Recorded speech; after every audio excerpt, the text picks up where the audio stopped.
Sebelumnya, Assalamualaikum warahmatullahi wabarakatuh. Di video kali ini kami dari kelompok 6 akan mempresentasikan materi dengan judul materi awan. Tujuannya untuk memenuhi tugas mata kuliah dari dosen pengampu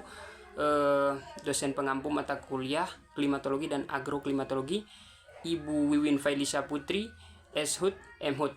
Sebelum masuk ke pembahasan materi, di sini saya akan memperkenalkan pemateri pertama, saya Arif Husain, dan pemateri kedua, Mirna Abbas. Ya baik, kita langsung saja ke pembahasan materi. Kita mulai dari pembahasan pertama, yaitu pengertian awan. Awan merupakan kumpulan tetesan air atau semacam kristal es yang melayang di atmosfer. Pertanyaannya, kenapa tetes air tersebut bisa menggantung di udara dan menjadi awan? Awan terbentuk melalui proses kondensasi, di mana uap gas berubah menjadi titik air atau kristal es. Kondensasi ini bisa muncul dengan 3 cara, yaitu dengan pemanasan intensif, penghalang fisik, dan front. Kita bahas satu persatu ya. Yang pertama itu pemanasan intensif. Ketika suhu di suatu tempat cenderung panas, maka tekanan udara menjadi rendah, air menguap, dan kondensasi terjadi dengan cepat. Yang kedua yaitu penghalang fisik. Ketika udara bertemu dengan benda fisik seperti gunung, maka uap udara akan naik dan mendingin, kemudian membentuk awan. Yang ketiga yaitu front. Apabila dua massa udara yang berbeda sifat atau front alias panas dan dingin saling bertemu, maka proses pembentukan awan terjadi di antara keduanya. Untuk poin B, bentuk-bentuk dasar awan. Yang pertama yaitu stratus. Stratus berasal dari bahasa Yunani yang artinya lapisan. Persebarannya merata secara horizontal dan berlapis sehingga kita sulit membedakan mana langit dan mana awan. Yang kedua yaitu cumulus. Dalam bahasa Yunani, cumulus artinya bertumpuk. Sesuai dengan namanya, awan cumulus berbentuk gumpalan kapas yang menumpuk. Pergerakan awan ini dapat terjadi secara vertikal. Yang ketiga yaitu cirrus. Terakhir, awan cirrus masih berasal dari Yunani.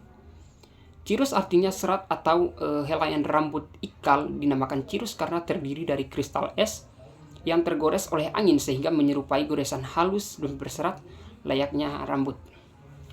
Ya, mungkin itu bagian materi yang saya bahas. Selanjutnya, bagian selanjutnya mungkin akan dibahas oleh pemateri kedua, yaitu Mirna Abbas. Terima kasih. Baik, terima kasih atas kesempatan yang diberikan. Perkenalkan, nama saya Mirna Abbas, Fakultas Pertanian dan Kehutanan, Prodi Manajemen Hutan.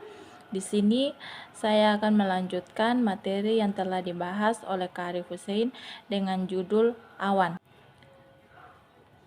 C.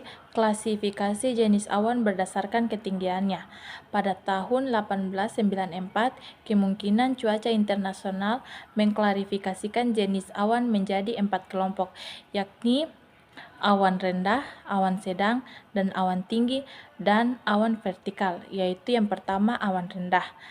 Awan rendah adalah awan yang memiliki ketinggian ukuran dari 2 km dari permukaan tanah.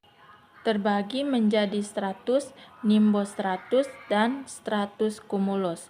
Yang kedua, awan tengah atau sedang. Awan tengah atau sedang adalah awan yang memiliki ketinggian 2-6 dari permukaan tanah. Terbagi menjadi altostratus dan altocumulus. Awan vertikal adalah awan yang bisa naik dan bentuknya terus berkembang. Awan vertikal dapat berada di ketinggian rendah, sedang, dan tinggi. Proses pembentukan awan. Berikut ini proses terbentuknya awan. Agar memahami tahapan terjadinya awan pada cuaca tertentu. Udara yang panas akan mengandung banyak uap di udara. Udara panas tersebut akan naik tinggi hingga berada di satu lapisan dengan suhu yang lebih rendah. Uap tersebut mencair dan terbentuklah awan. Jika awan sudah terbentuk, titik air dalam awan menjadi lebih besar dan awan akan semakin berat. Perlahan daya tarik bumi menarik awan ke bawah hingga sampai pada satu peringkat. Titik-titik tersebut jatuh ke bawah dan jadilah hujan. Jika titik-titik air bertemu dengan udara panas, maka titik air akan menguap dan awan tersebut akan hilang. Hal inilah yang membuat bentuk awan selalu berubah-ubah. Air dalam awan akan bergantian menguap dan mencair. Manfaat awan bagi kehidupan sehari-hari.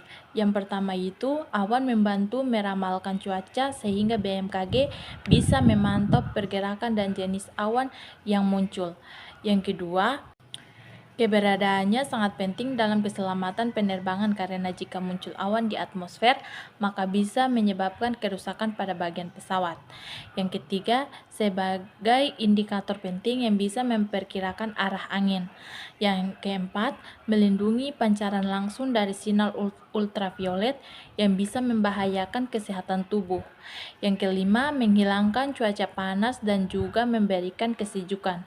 Yang keenam, membuat turunnya hujan untuk mencegah terjadinya bencana alam. Itulah hasil presentasi dari kami. Kami akhiri. Wassalamualaikum warahmatullahi wabarakatuh.